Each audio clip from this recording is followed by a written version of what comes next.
ملګرو په پاکستان کې خو تاسو ته پته ده د پاکستان سیاست هر ورځ نوي نوي خبرونه په دنیا کې که خبرونه بدلیږي سیاسي خبرونه هي کې هفتې او میاشتې او کلونه لګي خو په پاکستان کې په هر ګنټه کې او په منټونو کې چې د نوي نوي ډیولپمنٹ کیږي تاسو به اورېدلي دا آئینی ترمیمونه اوس دا څه شی دی د دې مقصد څه دی د دې اثرات په مونږ د پاکستانیانو باندې سي په خیبر پختونخوا کې په پښتنو بسي راځي چې په دې باندې لږ غونډه خبرې وکړو تاسو ته پته ده چې زمونږ موجوده کم حکومت دی چې د شهباز شریف صاحب د لاندې کم د حکومت جوړ دا کم سیټ اپ جوړ دی دا اتحادی حکومت دی دی غواړي چې زمونږ د حکومت دی تسلسل کې مخکې ته لاړ شي او څنګه چې تاسو ته پته ده چې دا حکومت څنګه جوړ شوی دی نو د 8 فروری نه پس چې ډیر مبصرین وایي چې دا کم په 8 فروری الیکشن شوی نو دغه حکومت ته د موجوده اتحادی حکومت سره میجورټي نشته اکچولی دی ګټلې نه ده خو دی په جعلي طریقې باندې ګټلې ده او دی ته د حکومت ورکړی دی اوس د پاکستان تحریک انصاف پارټي وایي چې دا الیکشن مونږ ګټلې دی د 8 فروری الیکشن او دا حکومت چې دی په جعلي طریقه باندې په دغه کرسۍ او په چوکۍ باندې ناست دی نو دی چې کوم د موجوده اتحادی حکومت دی د شهباز شریف صاحب هغه وایي چې اسې نه چې د عمران خان لاړ شي عدالت ته او زمونږ د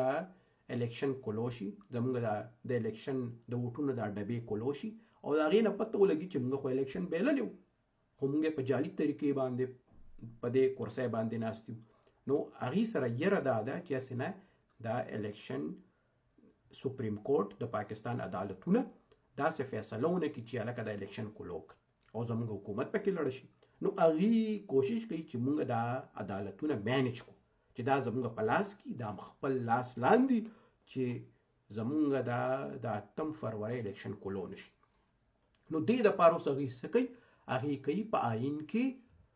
تبدیلي کوي په آئین کې چې ته کله تبدیلي کوې نو تا ته به 2/3 اکثریت پکار ټیک شو که نه لکه په سلو کې 80 تنان به تا ته پکار چې څومره په پارلیمان کې دي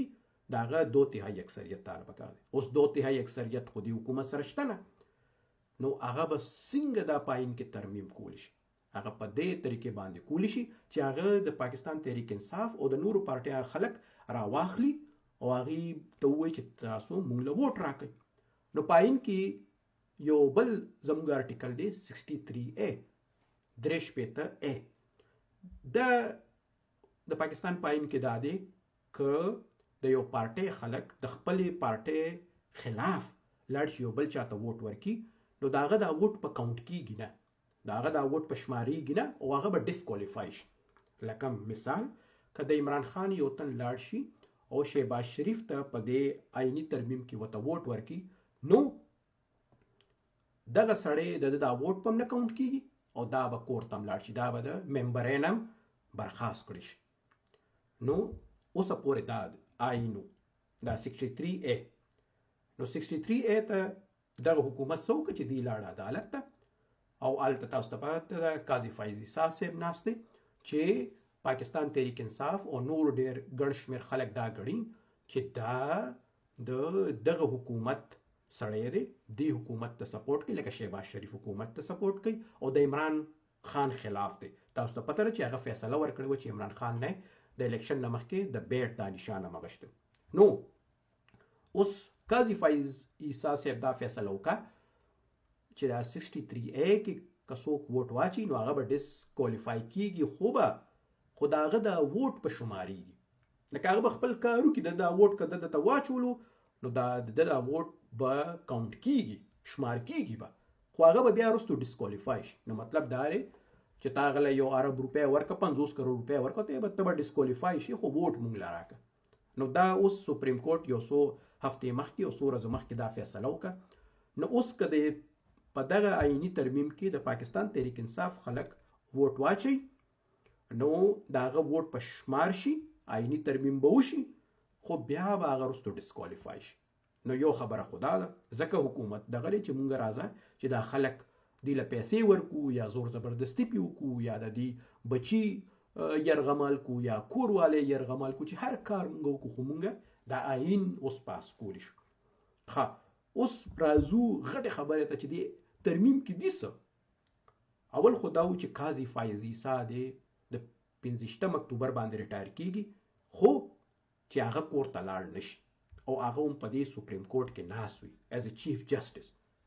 نو هغه خو هغه څنګه کیږي؟ هغه ته به ایکسټنشن ورکړي. نو دی وی چې نه داسې چل به وکړو چې دا دې وي هسې نه چې آئین د عدالت یا د اوسني چې کوم ججان دي یا وکیلان دي را پانسیږي. نو داسې کار وکړو دا دې وي. خو مونږ به په دغه سپریم کورټ کې یو بل بینچ جوړ کړو. هغې ته به وایي چې آئینی بینچ او د هغه سربراهي به مونږ قاضي فایز عیسی له ورکړو. ځکه چې وی عدالت ته خو د قتل مقدمې هم راځي، د غلا هم راځي، نورې سپریم کورټ ته دغه راځي. خو د آئینی بینچ چې دا به صرف د آئینی سوالونو جواب ورکوي. لکه مثال کې طور په چې څنګه د عمران خان نه بیټ واغشتو دا یو آئینی سوال دا یو آئینی فیصله و. نو دغه شانتي خبرې به راځي دغه آئینی بینچ ته به راځي او د هغې بینچ مشر به قاضي فایز عیسی یا که قاضي فایز عیسی ني اوس به دی وایي چې مونږ یا افریدي کې دي چې دی وي بل دی وي. خو چې دا اوسنی چې کوم را روان نوی جج دی چې هغه جوړ نشي. ځکه که هغه راغو نو دا الیکشن به کلو کی. نو مونږ له پکار داري چې مونږ دا سړی د لاسونه کټ کو، د منصور علي شاه لاسونه کټ کو او مونږ یو خپل جج پایني بنچ کې ولګو. ځکه چې آئینی سوالونه خو باغه لزیدل خو به نه راځي. نو دا ټول غټ پلان دی. اوس تاسو ګورئ چې سبا دا آئینی ترمیمونه پیش شي په سینټ کې او بیا په دغه کې. اوس به مونږ ګورو چې د اثرات څه کیږي. د دې اثرات په پاکستان څه کیږي، وکیلان به څه وایي، سیاسي پارټیانې به څه وایي. او ټولو کې غټ سوال به حیثیت پاکستانیانو مونږ ته دا دی چې د دې نه پس په پاکستان کې دا سیاسي سټیبلیټي به پاتې شي او که نه. د دې نه پس به چې د پاکستان کې امن او سکون، سیاسي درجه حرارت په کم شي او که نه. زما په خیال کمیږي خو نه. د دې نه پس په لارې کوڅې سیاسي طور باندې به نورې ګرمې شي. دا سیاسي ورکران به بیا په روډونو باندې جلسې جلوسونه به کېدای شي، وکیلان هم کېدای شي ججان هم استعفاګانې ورکړي. یو ډېر غټ مسله به بیا جوړه شي. نو هغه زمونږ اشرافیه چې څوک دا ګیمونه جوړوي هغې ته پکار دي چې هغه دا وګوري چې دې سره پاکستان مخکې ځي که نه. نو دوی د پاکستان د خپل ملک خپل وطن ته نه ګوري بلکې دوی خپل سیاسي ګټو ته ګوري. نو الله دې ته چې د سوچ او عقل ورکي چې دې سمې فیصلې پاکستان دپاره وکړي او په حیثیت مونږ عام وګړي عام انسانان مونږ له پکار دی چې مونږ دې ته وګورو چې څوک زمونږ په حق کې فیصلې کوي، څوک زمونږ په حق کې ترمیمونه کوي او څوک زمونږ خلاف، د عوامو خلاف، د عوامو خلاف، د ملک خلاف، د آئین خلاف، د جمهوریت خلاف کم خلک چې داسې حرکتونه کوي. پکار چې موږ په الیکشن کې را روان الیکشن کې د دې لاسونه ونیسو، دې ته ووټ ورنکړو.